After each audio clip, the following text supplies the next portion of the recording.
something that is international, and if you follow the UN laws, basically there is a UN law which is Article 40, and different other laws, Article 53 and 51 if I'm not mistaken, that deals with children abuse, and it definitely are exposing the different areas that is that a child can be exposed to when being abused.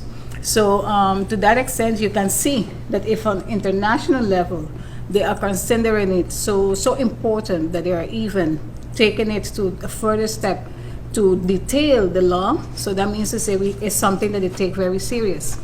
And when we look at country St.Maarten, we notice that the laws are very outdated and they need to be changed. They need to be adjusted according to the situation.